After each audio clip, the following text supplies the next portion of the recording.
What's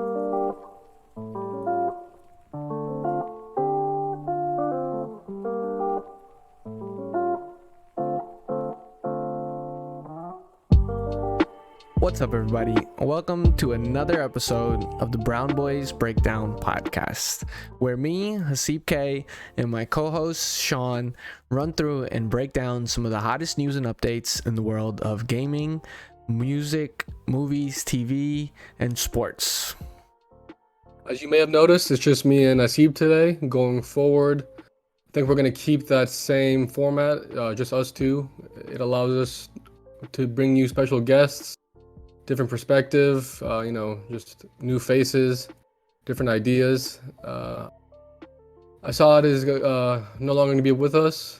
Sometimes we laugh, sometimes we cry, but we wish him the best going forward. Still family. We might have him on. We might have him on during a special episode or two in the future. So be checking your DMs for a special guest invitation. You never know, you could be the next host on this podcast. Look out for that. All right, this episode we got a couple things planned Netflix wise. We got a couple big hit shows trending on Netflix I want to talk about, Sean. Squid Game, Clickbait, Midnight Mass, and then we got a couple trailers. Netflix Con dropped a couple of trailers I'm looking forward to. The Witcher season 2, Stranger Things season 4. So and then what you got for us in sports? I'm just gonna go over NFL this past weekend. Look forward to the next slate of games. Touch up on some fantasy aspects of sports and a little bit of college football. Awesome. All right, well, let's get right into it. All right, Sean, let's get right into the Netflix portion of the show, discussion, review, whatever you want to call it. A lot of shows trending on top 10 Netflix. Some that I've watched are Clickbait, Squid Game, and Midnight Mass. So if you have not seen those three shows, we are going to talk about them. So just watch out. Spoilers. Heads up. There's your warning. All right, let's get right into Clickbait. Okay. Who did you think is the number one? Who's your number one suspect? Probably Zach. Zach? Yeah. And Zach's the best friend, right? Right. Okay. The Nick's best friend, the volleyball coach. Okay. That's who I thought it was too. I thought it was Zach. And there were times where I thought it was the son. Honestly. Yeah. Because the whole Al 2005 thing was just very suspicious, and they wanted you to be suspicious of it. I feel like in the show they kind of made you think that you don't know who that person is, Right. So we talked about earlier, just between me and him, that we wanted to grade shows based off a certain criteria. I think one of the criteria we're going to use is predictability. So what did you think predictable-wise about the show? Was it, could you see it happening, or is it a twist? No, it was a big red herring. There was no way. They did not reveal in the show at all who the killer actually was. In fact, they purposely ran you on a wild goose chase. I like how they did it through a different person's perspective each time, and you gain more clues through each episode. But the final was just, it was just jaw-dropping, and there was no way you could have seen it coming. They didn't give you any clues. In fact, they give you clues to the opposite. So yeah, killer is the killer's not really that much into the show. Yeah, she's very, very, very minor character, and you really technically you don't see the actual killer until the very end. Yeah, technically, like you see her, but technically, I guess if you want to be technical, her husband does the actual killing. So you like that aspect of the show, that it was not very predictable. I honestly, I think that was the best part of the show. Of course, now the show speaks to a lot of real world issues of cybercrime and kind of the world we live in right now, the modern age. Catfishing has become such a normal term, a common term. Everyone knows what a catfish is, but we kind of forget how dangerous they can still be. And right. I think that's what the show kind of harmless crime, but yeah, it's not always the show shows the scarier side of that aspect. Yeah, and everything going on in the real world that parallels with it. The Gabby Petito case, you know, the geonicking in the show, the fact that a YouTuber was going over his footage that led to the discovery of Gabby Petito's body. You know, I mean, that's crazy, bro. Crazy coincidence. You know, I don't believe in coincidence personally, so I think that's just very creepy. But yeah, I liked it. I like the real world aspect of the show. It's just, you know, it's not scary. It's just like something in the back of your head. It's it's a thriller. It's a whodunit. You know, it's what they kind of want you to at the beginning. That's what they lead you to believe. Right. But it turns out to be, you know, so much more.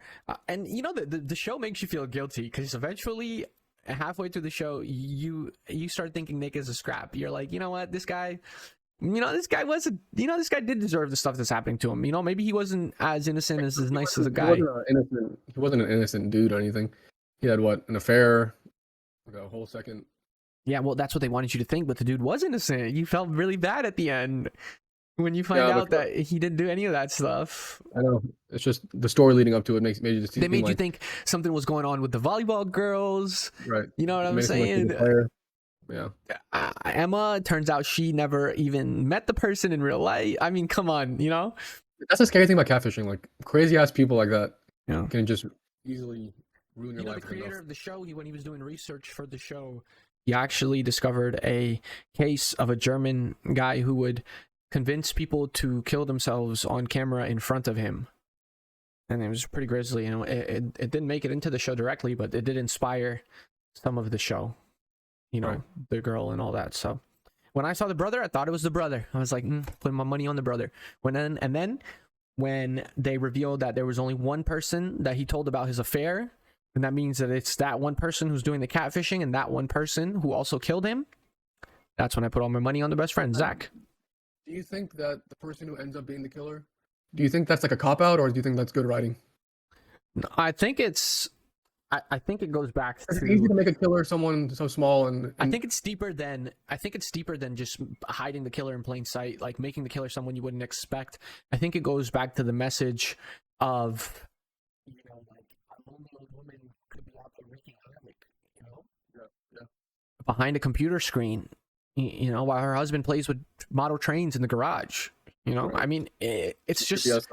It's such a scary concept to think that, like, this person who was living a normal life, who in the character is just in the show is just another character doing what they're supposed to be doing, and then you come to find out, boom, you know.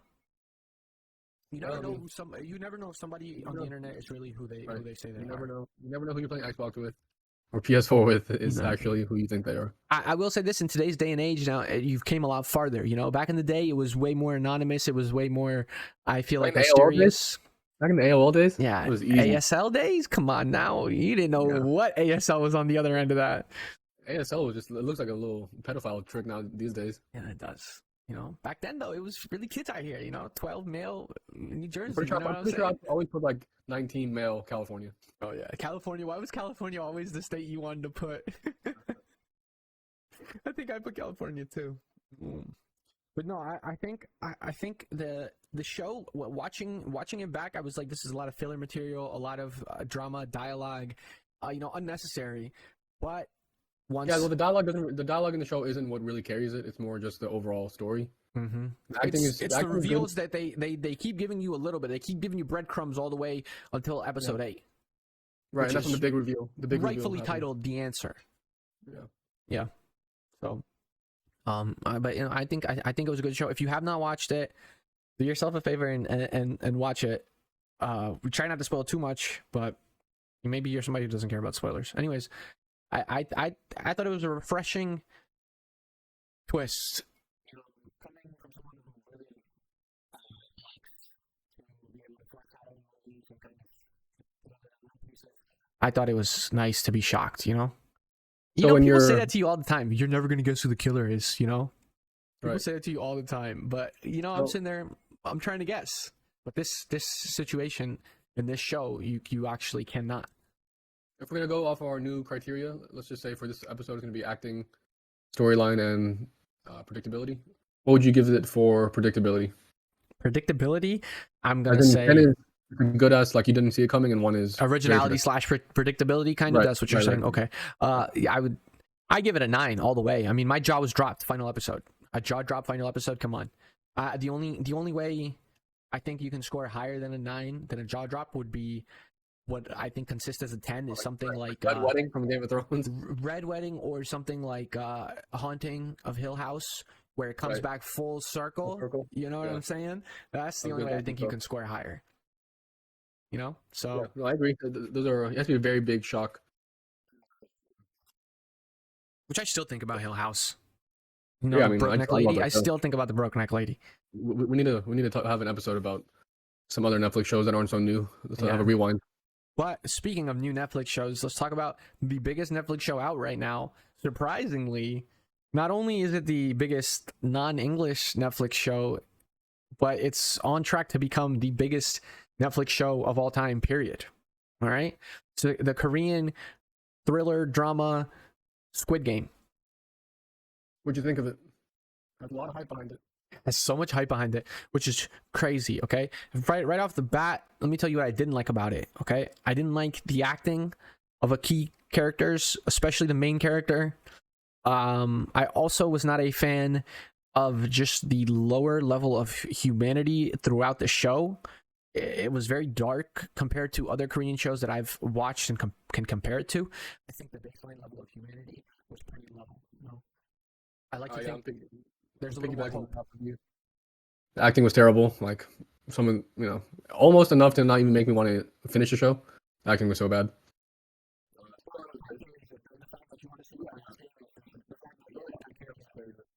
Storyline carries it. The acting is very.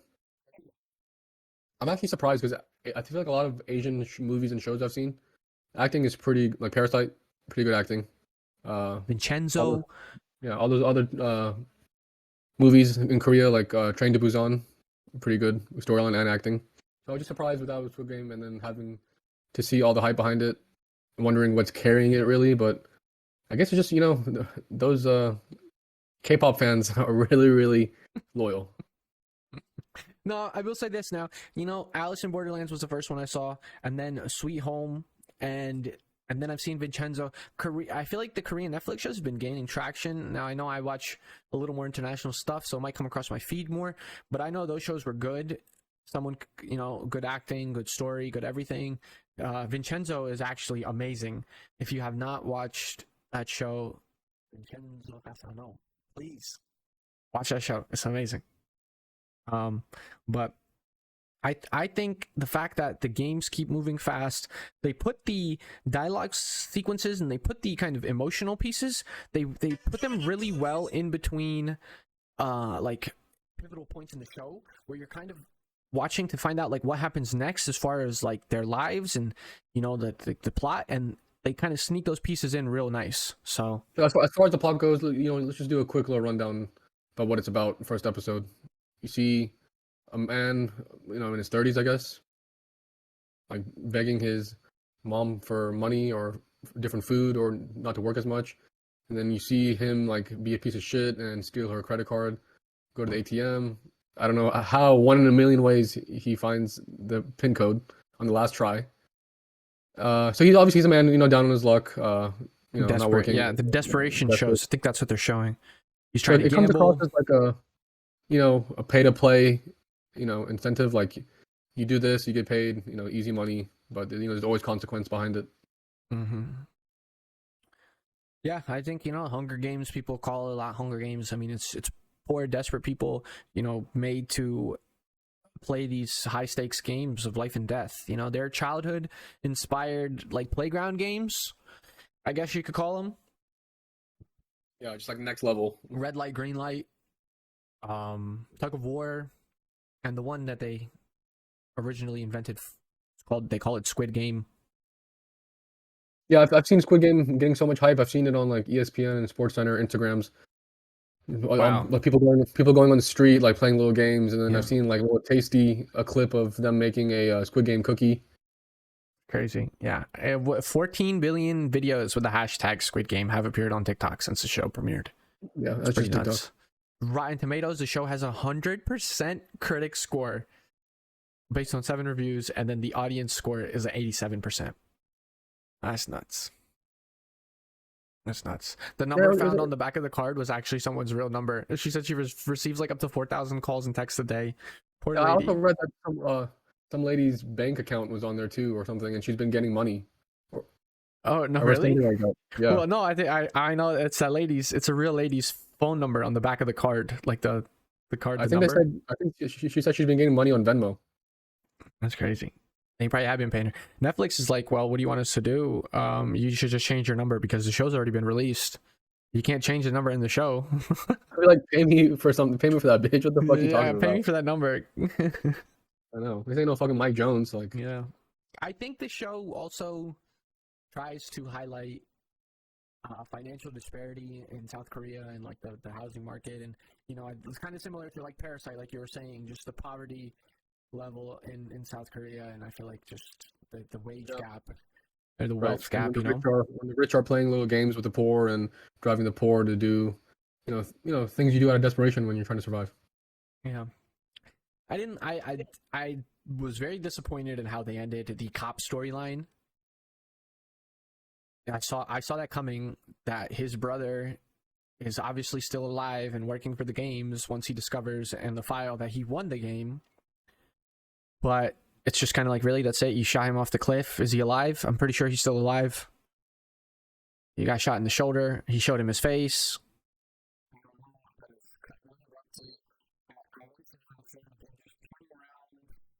With the red hair, running back to go back to the games, Yeah, you've got so much money, bro. Why are you gonna go back in on the ground floor? Like, you go back as one of the people with the mask, Right.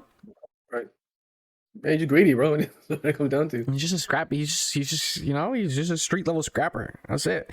He has no crazy level of intellect. He has no crazy level of morality.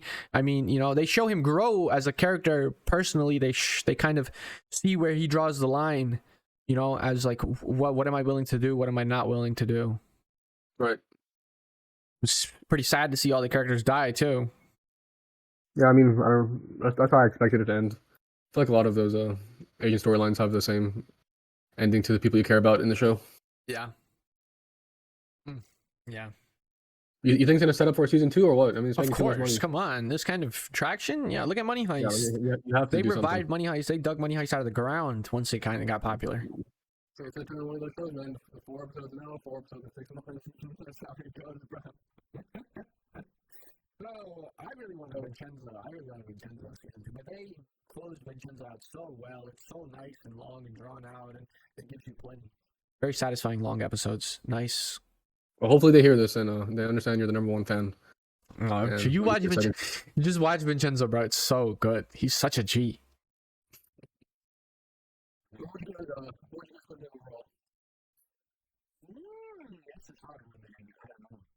A Squid Game overall. So predictability, what would you give it? On predictability, 1 to 5, I would give it a 3.5. Okay, so I guess technically we should call it unpredictability. yeah, unpredictability, right. So I mean, that's like middle of the road. Not too bad, not too great. Well, nothing like, there was no major crazy reveal. I saw the old man coming from a mile away, baby.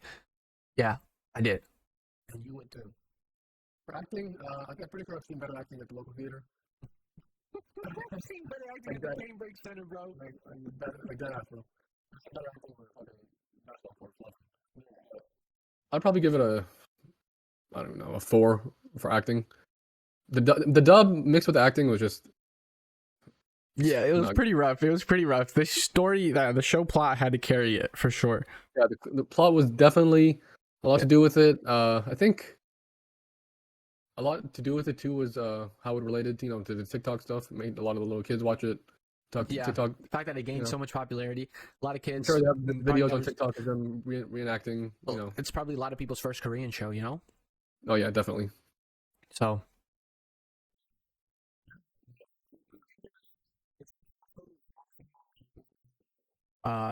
And you're into kind of darker stuff, thriller, gore, Hunger Games style, winner takes all.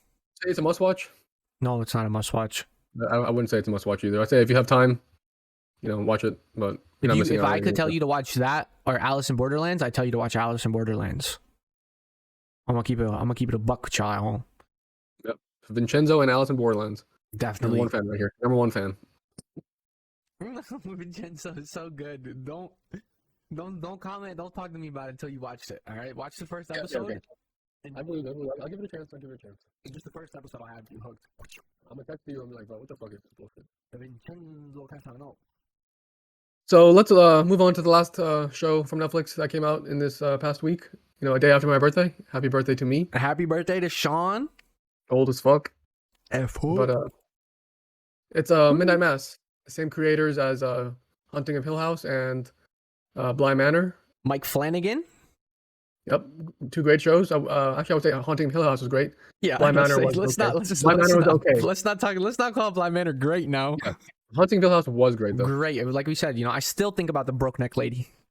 Still. But Midnight Mass, it seems like the appropriate successor to Hill House instead of Bly Manor. Honestly, it's a good point. I've heard that point elsewhere too. Honestly. So it's about this island off the coast, very secluded,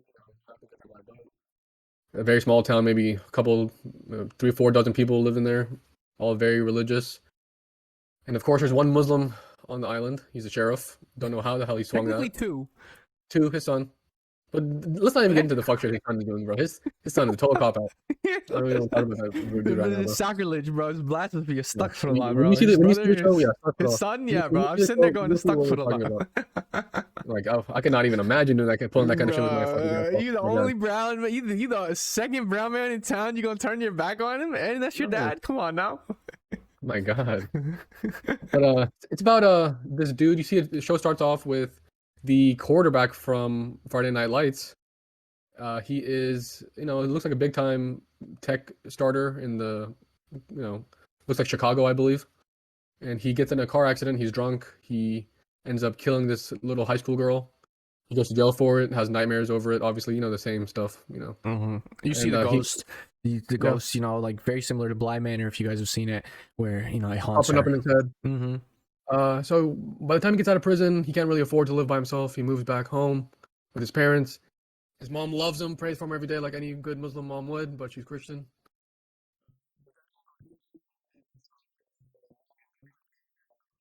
Restitution for the dead girl's family. It becomes a very religious show in terms of the parallels it makes and the topics it covers. A lot of, stuff to do with priesthood and communion and believing in God and just all that sort of stuff, being devout in your beliefs, all as one. And you see this priest, the town's regular priest has gone out to Jerusalem for what do they call those things? A mission or some sort? Yeah, a pilgrimage. He does end up making it back. A newer, younger priest takes over the island around the same time the son gets out of prison and makes it back. And it's just very coincidental because he's hiding something. You see him crawl into his new home with a big chest. You see something knocking from the inside. It's just very, suspicious. Like, what's in there? Obviously, some weird stuff. Some weird stuff. And by weird stuff, let's say the word that's on everybody's mind that we do not hear the whole show. Vampire. Yeah, it is a vampire. It makes it seem like it's an angel of some sort. It never makes it seem like it's an angel. No. It's definitely a vampire. No, I know. The priest makes it seem like he's from God. And let's talk about that. Let's talk about how he pretty much weaponizes the scripture to fulfill his own twisted, his twisted delusions about morality and life and God. Okay, let's talk about the letter that Riley leaves to Monsignor Pruitt, which as you haven't got to yet, is Father Paul. Right. So he's a younger version of Father Paul. Because he gets bit by the vampire, and it gets eternal life. Yep. Eternal life, and then I love that. That's what Riley says to him: is from dust we came, and to dust we shall return. Right. And this is right before. So let's see. The vampire has to give blood, so the priest Paul can give it inside everyone's communion cup. So the whole island has the, what do you want to call it? The antibodies? I don't even know what you want to call it. The antibodies for this new vampire vaccine, or whatever you want to call it. Once you die, you don't really die. You wake up a few minutes later, like any zombie vampire thing. You're undead. You know, Undead, yeah. the basic rule of undead. There's a lot of basic vampire stipulations. You got no sunlight. You know, you can only come out at night. You know, you got want to feed immediately. Yeah, you know, and the doctor actually tries to break it down scientifically, compares it to EPP, where you have like you're anemic, you have very low iron, you need blood, Yep. you're very sensitive to UV, and you know you have the heightened vampire senses as well. You know, sight, smell, everything. So you're full blown undead. You know, that's when you die.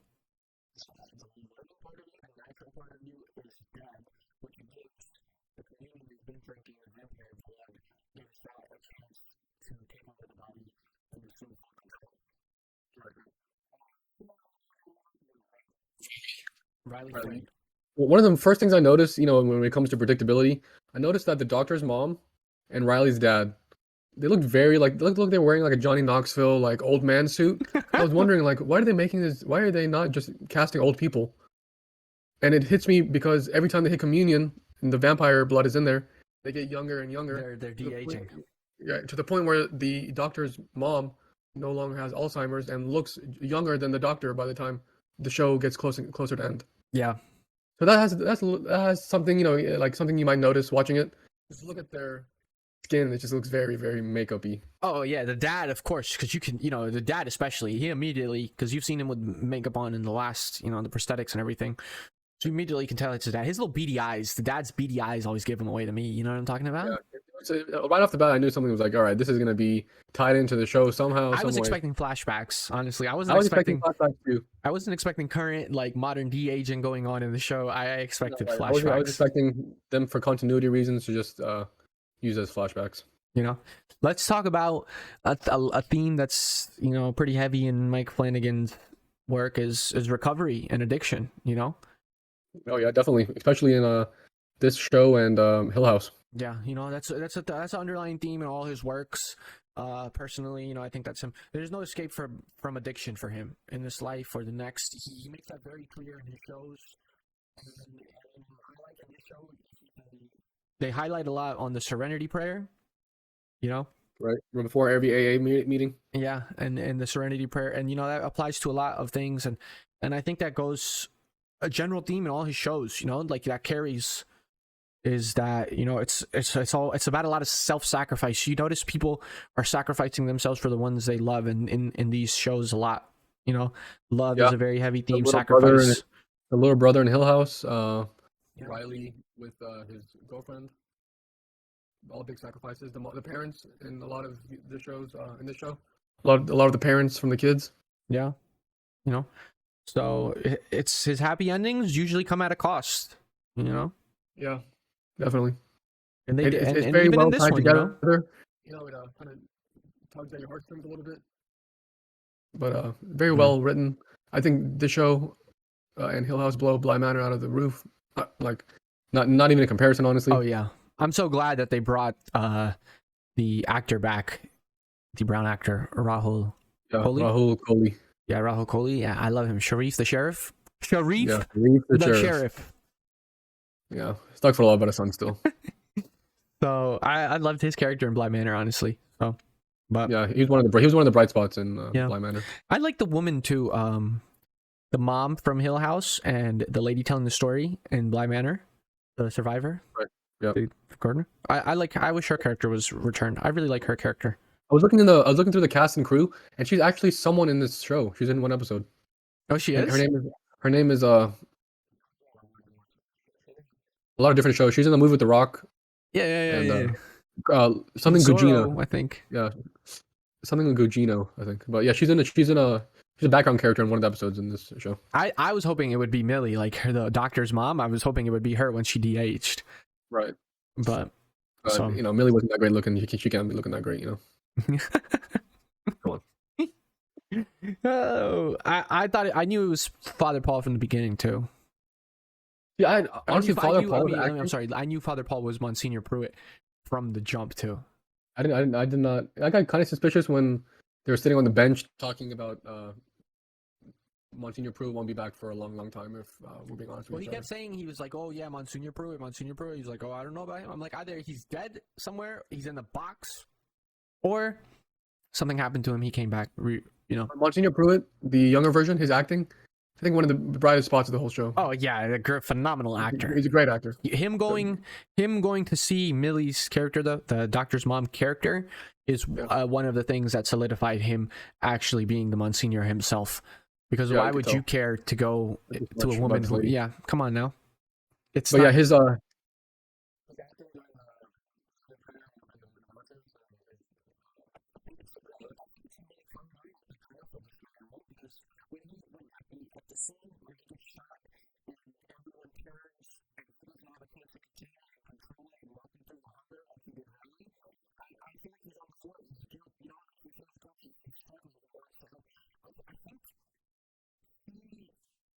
is trying to make sense of what happened to him in the only way he knows how, right? For him, like, he can't be as rational as Riley. He can't just think, okay, I've become a vampire, I'm undead, I have to end myself, I'm hurting the people around me, I'm evil, I'm a monster, blase, you know what I'm saying? He has to make it about the message. He has to make it about himself becoming the messenger. He drags this thing across the world to your town. Look at these things he's doing. You know what I'm saying? I mean, when you get to episode 7, a lot of, no spoilers for the end of the show, but when you get to episode 7, a lot of the things he's done, it's justified in the way, if you're looking at it towards the selfish point of view, but it's not. It makes more sense once you finish that episode, because a lot of things get revealed as to why his motives are the way they are. Gosh. Yeah, understandable. But I enjoyed it. It's very. I just didn't even know anything was coming out. It's very. Didn't see any previews of a new. I haven't been seeing a lot of previews for a lot of stuff, man. I don't see a lot of like hype. I really don't. Only for like shows that are way overdue and just people are like, where you at? Which, speaking of one of those shows, Witcher 2. Witcher season 2. Trailer just came out with trailer of Witcher and trailer of Stranger Things. Season 4. So we do know that The Witcher is coming out December 17th. Witcher season 2. So the trailer came out. Netflix had its own little like Comic-Con thing, Netflix Con. And they released a couple trailers there. We got a couple big trailers. So we got to see the season 2 trailer of The Witcher. And it told us a good bit of information. We're gonna be going to Kaer Morhen. I don't know if you guys watched the animated Vesemir side movie thing that they released on Netflix. That kind of explains what happened at Kaer Morhen, the sacking of Kaer Morhen, and why they cannot make any more Witchers. So by the time Geralt brings Ciri back to Kaer Morhen to meet Vesemir, and she starts training as a Witcher, they're not making any more. There's not like a big class of them. You know what I'm saying? Like, she and Geralt refuses to put her through the same torture and the same dangerous mutations and techniques that he and his other Witchers went through.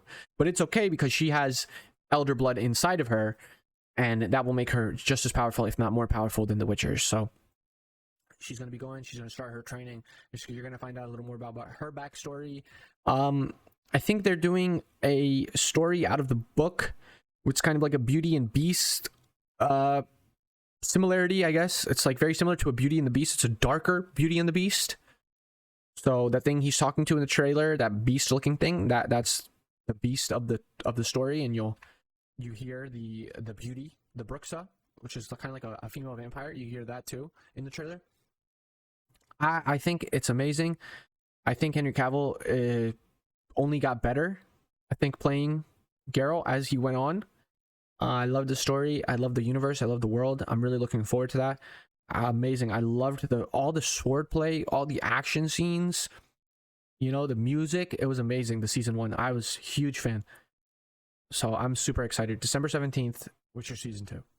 Yeah, I really like season 1. I didn't really think I'd like it going into it, because I heard it had a lot of like Game of Thrones budget rivalry, going to be, just as ornate as that and over the top. But it was good, standalone. No expectations. I played the game, obviously. But it was good. I liked the acting. Henry Cavill was good. Mm-hmm. I liked, I liked the way it was pretty confusing on the first watch through, but once it made sense, I liked the way they did the timeline too.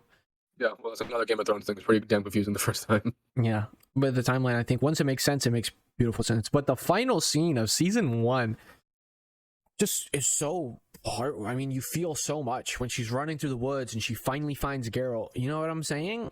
You feel a lot when you watch that part of. I don't know if you remember, but you're very excited. You're very like, let's go. She finally found Geralt. It's just what she was looking for. She's safe. Where are we going next? You know.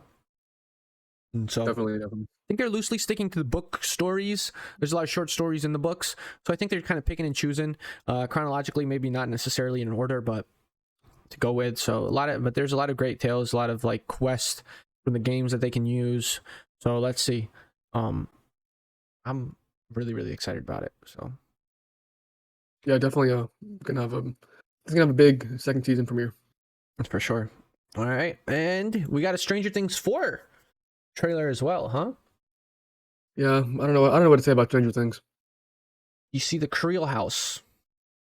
They see, so we're pretty much, we see them in a house, and we kind of see the house in the 40s, I think. It's like around the 40s, 50s, and we see something happening. We see a father and his child and his wife, and we see a bunch of lights flickering, similar to Winona Ryder's character when she's trying to communicate with Will in the Upside Down. It's very similar to that. Yeah, So- it goes for And then you people flash coming through the back house. to present day where the kids are throwing a rock through the window. They're putting down a bag. They have a Ghostbuster sticker on the bag. It's pretty meta. You know, one of the characters is in the new Ghostbusters movie.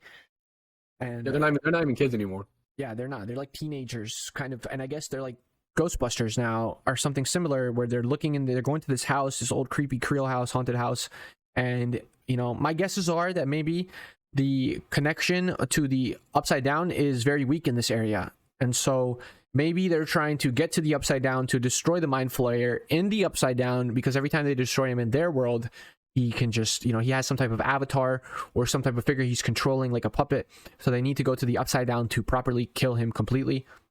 All I know is that if I was Will and what happened to me, my mom had to go through, I don't think I'd ever be allowed to leave the house ever again. I'm not going anywhere. bro. I'd move so far away from anywhere I'm not dark going and cold. anywhere without my mom calling me at least 30 times. Legit. No, that's, yeah. So you see Hopper, you know, Hopper looking like a badass, looking like a straight G over there in Russia Straight still, out of Black trying to Widow. break out the prison. I don't know what's going on there, you know. But let's see. You know, the running joke was that, you know, Hopper got caught by the Russians and he went over there and he became the Russian Captain America for the Black Widow right. movie. Is it Black Widow movie? Yeah. But no, I think I don't know how Eleven is gonna come back to. I don't know where she is currently in the show, and I don't know how they're gonna reunite her with everyone. But Yeah, maybe they'll meet at a Waffle House. yeah, I don't know. I thought season 3 was really good though of Stranger Things. I really liked it. I think the seasons have gotten worse one by one. Really? One was definitely pretty one good. of the best. 3 One was the kind of best. crazy. It had to get bigger, but you know, Yeah, well, I mean, obviously, I have good things for season 4. I know Drake is looking forward to Millie Bobby Brown, so I'm sure he's looking forward to season 4 of that. You know, connecting with her again. no, dude. Did you see the way she looked in Sherlock Holmes though? The Sherlock Holmes movie. I mean, she looked Yeah, I like tried a watching straight it. young woman. I mean, she did not look like a Yeah. little girl.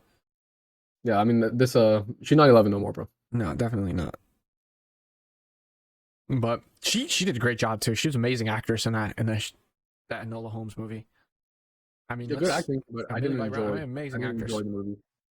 Yeah, she's a great actress. Dude, she made a dude cry many times. in Stranger Things. I mean, my fucking tears be rolling sometimes. Yeah, the scenes with her and Hopper are pretty touching. Yeah, and scenes with she might think she's about to die, and she's like using her power for the last time with the last like inkling of strength. I'm like, please, bro. Oh, yeah, I don't know, man. You got anything else you want to touch on Netflix? I tried to watch Mayor of Easttown, but man, it was so dark. So dark. Yeah, Mayor of Easttown on HBO Max. Kate Winslet.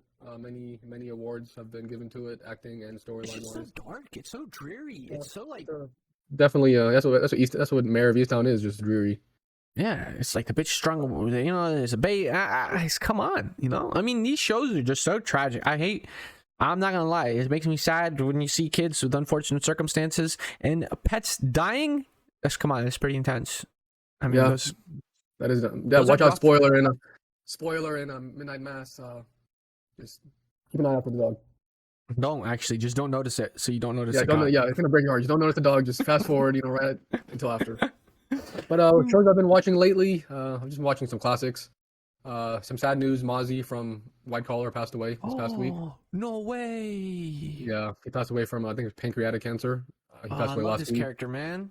Yeah, such a great show. USA slept on kind of. They have a lot of good shows. USA, it's maybe, I don't think so. I don't think it's slept on nowadays. Oh, not nowadays, but back then, Suits. I've been Yeah, watching Suits. It's a good show. Suits, White Collar. White What was the other Collar. one? Burn Uh, Notice, Burn Notice. What is the one show with the Mr. dude Robot. named Mr. Robot? Mr. Robot. I heard last season had a perfect rating. Oh wow, I didn't watch it past the first season. What was the name of the show with the two guys, one black guy, one white guy? They're friends, detectives. I'll have to get back. It's gonna pop in my head. Dule Hill is in it. From Holes. I can fix that guy, but he'll come up to me. I'll bring it up next episode. Oh, Psych. Yeah, Psych. There we go. Another great show I on can USA. fix Psych. that guy. I know exactly who you're talking about. I can fix that guy. I can fix that. Yeah, I can fix that. That's him. Yeah, I've just been watching some classics. Some shows you can watch while getting some work done. Oh yeah, Psych's good. Psych's lighthearted. Yeah, I'm really into Suits right now. Watching Princess Megan, do her thing. Suits. White Harry Collar. getting the sloppy seconds, White Collar is always just a sheer pleasure to watch. I know Matt Bomer is just so handsome. Neil Cafferty. Neil Cafferty, yeah. God, he's so good looking, bro. He's so good looking, bro. Not fair, but it's not, dude. You look at it and then you're like, mashallah to him, bro. Mashallah to him. Mashallah, of course. I feel like you would take his shoes off and put some money in the masjid box. So yeah, just out of respect. Out of respect, whatever. As they say, don't hate the sinner, hate the sin.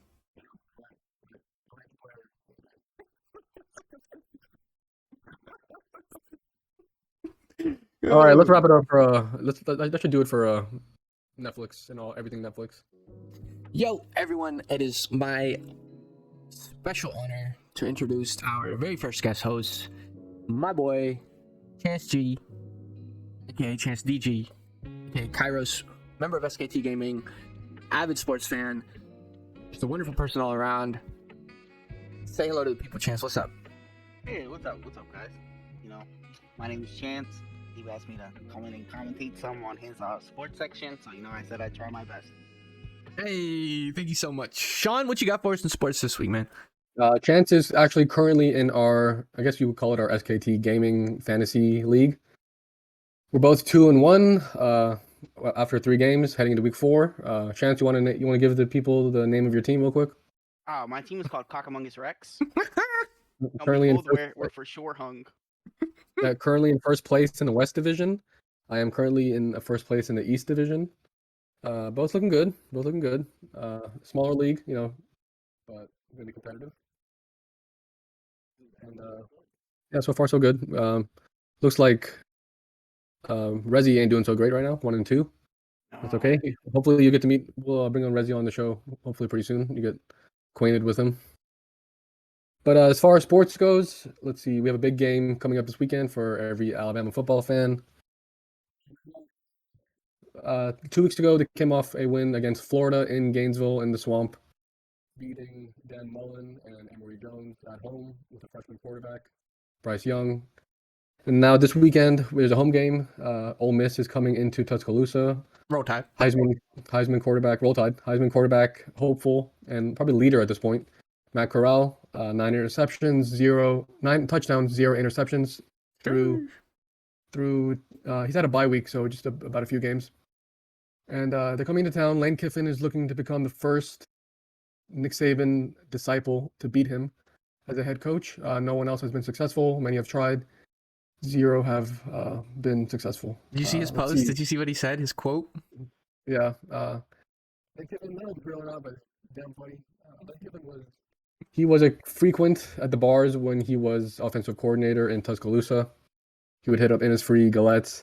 He said, quote, "I've had harder times scoring girls at Wine Wednesday than I have scoring against that Alabama defense." Unquote. So he's everyone knows him as Joey Freshwater in town. That was his name he gave to girls when he was at the bars, so he didn't just come across as Lane Kiffin. Joey Freshwater. So he's looking to get some revenge. Last year was a close game, 63 Alabama, 48 Ole Miss, shootout. So this week they're coming into. A lot of people think Alabama's beatable this year just because we didn't win by 20 in Florida, but our defense is still good enough to hold them, and our offense can't be stopped by them. So I'm predicting a 45-24 win by Bama. Big game for Bryce Young and Jamison Williams. Let's go. And I know, Chance, you're not really familiar with the, any prediction, just for fun against for the Ole Miss game. Who is it again? Bama versus who? Ole Miss. Ole Miss. Ole Miss. You know what? I'm going Ole Miss just to spice it up some. I don't even know who's quarterbacking, but I got faith. Touchdowns all day, baby. You need that. You got faith in the wrong team. Nothing to lose. Nothing to lose, I guess. Mm-hmm. There you go, baby. Roll Steve, Tide. you got a prediction real quick? I'm going to Alabama, of course. All right. So only people I'll bet against Alabama will probably be Clemson and occasionally Ohio. Probably the only two that I'd actually bet against my own team. That's cute, bro. That's cute. So that really does it for college football. I'm mostly a college football fan, but NFL is easier to cover and more to cover, not being so obscure. So let's get into this weekend. Obscure and big words. You hear that? Oh yeah, I'm a podcaster now, bro. Podcaster. The podcaster vocab. So the big game of the weekend everyone's looking forward to is Tom Brady's return to New England, Foxborough. Tampa Bay is going into New England to face the Pats. First time Tom is going to face his old coach, Bill Belichick. Buccaneers are Pats. I think Buccaneers are the big favorites. They look unstoppable on offense. Their defense kind of slacking, but Mac Jones, Roll Tide, still a rookie. He's not his time yet. Okay, let me interject here. What do you think of the dynamic of Nick Saban and his assistants and people who've worked for him don't really seem to beat him? Same with Bill Belichick, right? People who have worked for him or worked under him, they have trouble when it comes to it. With college football, it's all about recruiting. X's and O's are important. So Nick Saban automatically off the bat doesn't have to do any catch-up work to get the talent on the field. If you let's say your offensive coordinator at Alabama, you get a job at Ole Miss. Obviously, Ole Miss does not have the talent Alabama has off the bat. It's going to take 3, 4, 5 years to get a recruiting class in. And coaches don't last that long, really. If they're not winning, they don't last that long. True. I agree. As far as NFL goes, it's just, with that Tom Brady, Bill Belichick has not proven anything. He's lost to his old coordinator, Brian Flores, in Miami twice in the past 2 years. Yeah, didn't really see that happening. They didn't win the AFC East last year, and that didn't really happen without Tom Brady.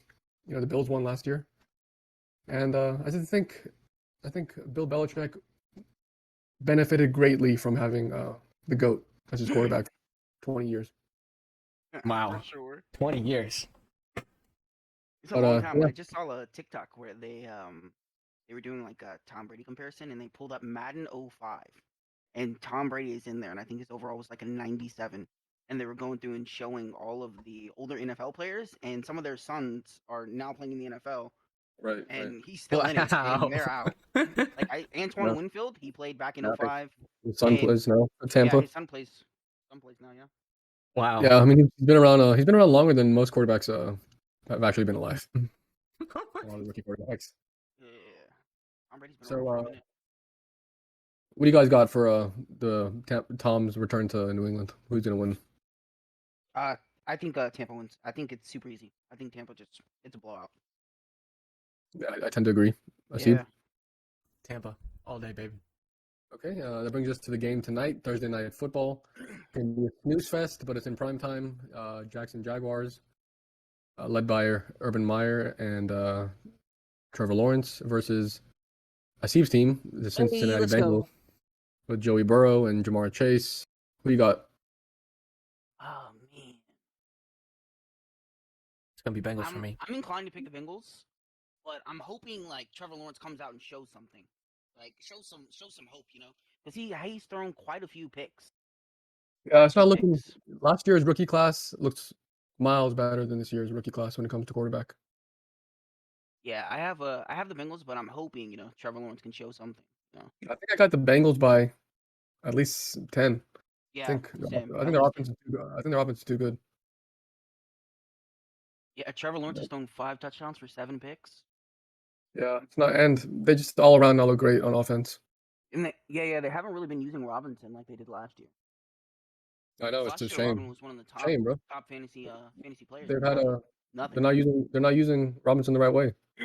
But Mm-mm. you know, new coaching regime, they're gonna do things their own way. You know, I don't think Urban Meyer lasts the whole year. But No, we'll he see. made that comment about it's like playing Bama every weekend. Yeah, NFL is like playing Bama every weekend. Yeah. And, maybe he'll be on a go kart eating some pizza, faking a heart attack. We'll see. Next up, we got let's see the LA Rams versus the Arizona Cardinals. Oh, that's a good one. Oh, the Cardinals. Speaking of the excited for Cardinals, that. look who came in. Speaking of the Cardinals, look who popped up. You guys talking about the best 3-0 team in the league? Oh, man. Someone who's going to lose by 22 points to the Rams this week? You think they're gonna lose? You think they're gonna lose this weekend? You think they're gonna Man. lose? Yeah, the Rams look damn good. Yeah, Rams- they do. The Rams are one of the best well-rounded teams I've ever seen. Yeah, I mean Matt Yeah. Stafford like got his last Infinity Stone, and he's just killing it out what there. it's like. He finally got put in a good cast, man. He Those put up with years he was taken to the playoffs, all he had was Calvin. He's just saying naming fuck it. Calvin, bro. He's saying I'm going deep every fucking throw. Yeah, because he's got receivers waiting for him, and I know. he put up with So 12 he's years like- of bullshit to finally show up. And show Sean off that he McVay can truly do finally it. shows that he is the great coach everyone thinks he is without Jared Goff fucking him up. Yeah, I completely agree. Yeah. But with that being said, I'm gonna pick the Rams by at least. I think they win by 7+. Oh, easy. I'm 7-10. going with Baby Yoda. You going Baby Yoda? I'm going with the Cardinals. I'm going Baby You Yoda. going K1? Man, I think they win by 7. Oh, I think it's a close game. I think they win by 7. I'll tell you what, I've never wanted you to be more right in my life. I'm gonna go with the Rams. Okay, last game. We're doing 4 this week. Last game is gonna be, I think, the Monday night game. Las Vegas Raiders versus the LA Chargers. So we got 2 LA teams this weekend. The Raiders look good. Yeah, they look good. No, I can't pick again. I think Go the ahead, Raiders Reggie. look okay, but I think they're one of the fluke 3-0 teams as well. All I'm gonna say is that the Chargers just beat the AFC champions, Kansas City Chiefs, and the Dallas Cowboys just beat the Chargers. So by, transitive property, Dallas is going to the Super Bowl. I knew it was Get outta coming. here, bro. Get So, out of so here. after 30 years, it's finally your year, right? Bro, tell me we did not look good kicking Philly's ass. Oh, I think you guys look good. I think you guys look good I knew opening you were night. gonna win that one, bro. Come on. I think you look good opening Jalen night. Got Hurts ripped. got benched for Tua, bro. He's not the answer. I'm just saying that's a game we Bench lose Tua at last year. Bama, That's a bro. game we lose last year. Oh, yeah, with no Dak, you lose it. Yeah, I'm saying Dak is the difference. And Dak's 100%. top 5 quarterback in the league. He's Everybody looking good, keeps and forgetting it. man, Pollard and I think Zeke, the he's running getting game were there. good last week. Well, Running game did look that's good, just but, the Eagles. Yeah, That's- that's not hard to do this season. I mean, even in the slaughter week 1 that the Eagles put down on Atlanta, Mike Davis still looked decent. Yeah, that's I true. think that's a And big pop. don't forget about top 5 tight end Dalton Schultz. Really? I didn't know that. 2 touchdowns last week. Oh, wow. So, but I'm gonna go with the Chargers. I think Mike Williams is having a huge what is this, his 4th year breakout party, and Keenan Allen. Eckler's always gonna catch 6 passes. So yeah, I'm gonna pick the Chargers all day. Yeah, I think I agree. And 2 Chargers, 2 Raiders. Okay.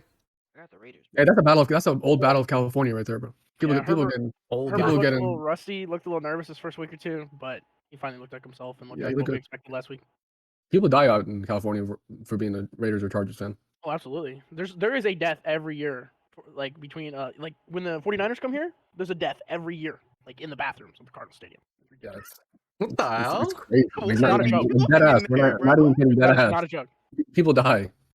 Yeah, they will It's die. like for Auburn, this, Alabama. no It's like joke. Auburn, Alabama, but like mixed like drugs and alcohol. And Yeah. So like- it's just regular Auburn, Alabama. Is what you're saying. yeah, I guess that's what I'm saying. But you can drink legally at NFL games. You I can't, will say this though, Alabama versus LSU is always more violent than Auburn versus Alabama. no, I 100% agree. Auburn. Shoot, the LSU fans come out I and mean, I feel swing like it. you guys only hate Auburn for the kick six. I feel like that's kind of your only recent vendetta. Goes deep, against bro. them. It goes Not deep. I don't even know. because of the kick. The kick six is just a result It was But a result of the luckiest 2 games a college Right. football team has played ever. Auburn versus Georgia, Auburn versus Alabama. Luckiest, don't get me started. Up until like last week, I completely forgot that Hail Mary was Mary to followed up Georgia? by the kick 6. Yeah, Yeah. I forgot those happened in back-to-back weeks. I just put it this way: Auburn has won, I think, 2 national championships in 150 years, and they think their saying is always, "Oh, Alabama fans love Alabama football, but Auburn fans love Auburn." I'm like, let's get that stupid shit out of here, bro. Yeah, if Alabama had a World Series baseball team or a championship basketball team, you guys would be the same diehard fans you are for your football team. Yeah, exactly. And we're coming up on basketball too. Don't forget. I don't even think you guys would pick ASU, to be honest. Okay. Maybe not even Grand Canyon. You guys even know what Grand Canyon is if you're not from here? Yeah, we know what Grand Canyon. Okay. Oh my I God. don't. Reggie, we're talking about your fantasy team. Oh, by the way, 1-2, guys, bro. let me introduce our second special I think guest we can host. talk about that. Oh, 1 and 2. You're talking about one of my better fantasy leagues. I see. Thank you. I do have one that I am 0-3 Rough out in, here, huh? and there is no recovery in sight. No. Number 1 on the waiver wire 2 weeks in a row. No one to pick up. Yeah. That's, Fucking picked up yeah. Malcolm Brown last night, bro. That hurts. That makes you just want to fucking quit the league, get your money back. It really does, bro. I wanted to quit this league last year. It's rough. Yeah, Dude, man. if Hart's not in, it's a mistake to be in a league you don't want to be in. At one point, I was at 76% projected to win this week, and I lost by half a point because Miles Sanders didn't record a single point in the second half. That was crazy, bro. Yeah, That I was actually absolutely just, ridiculous. I actually just beat Rezi because my boy Devontae Smith had. Well, I would 5 say points. it was the defense was the difference in our matchup. It was a 17-point swing versus defenses. Yeah, I mean, just proves that I'm all out a better player. Yeah, I suppose. The first 2 weeks, our trade looked a little rough, but this week it looked okay. Yeah, But please tell it's like a the audience 4-point what our trade difference. was real quick. It was I forgot.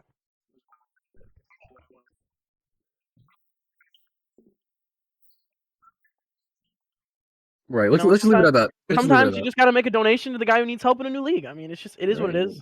But hey, Well, James Robinson had a Sean, good week how last did week. you know that he was gonna have such good numbers?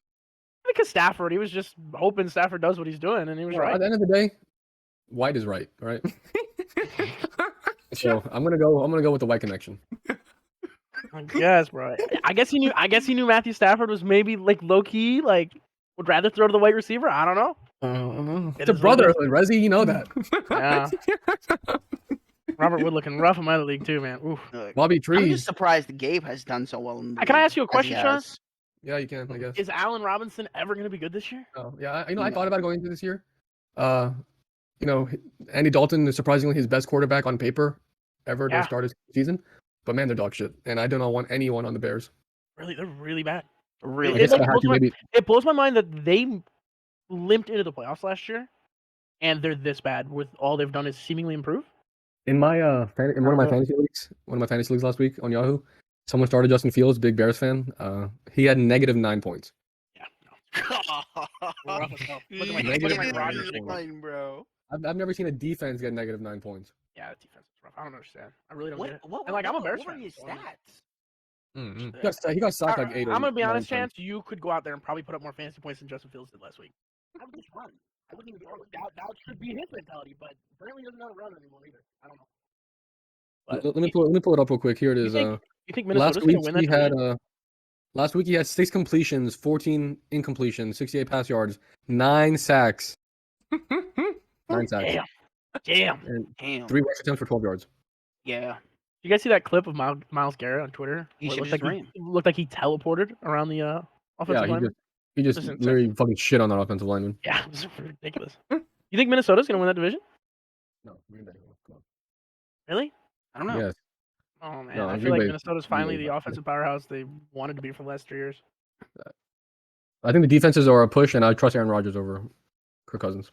Yeah, all right, I respect that. I Dalvin think Cook Kirk Cousins, stays- Kirk Dalvin Cousins Cook is number stays 4 hurt. right now.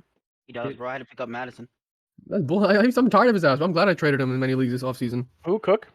Yeah, Cook. Cook has a career-ending injury every single game. Yeah. He's the most Okay. stressful guy to watch. AJ Brown too. All right, closing thoughts on. Closing thoughts. I just think it's going to be a good weekend fantasy wise. Hopefully, fingers crossed. Reggie can get a win. He needs it. Nah, he ain't winning this week. Just scoot on that down to next week, bro. I'm playing Chance this week. I'm pretty Scoot sure. that on down to next week, bro. Closing thoughts. I think Dak is going to prove he is the MVP candidate, leading candidate after this weekend. You think he's gonna be able to win it over Matthew Stafford? No, I don't. I think so.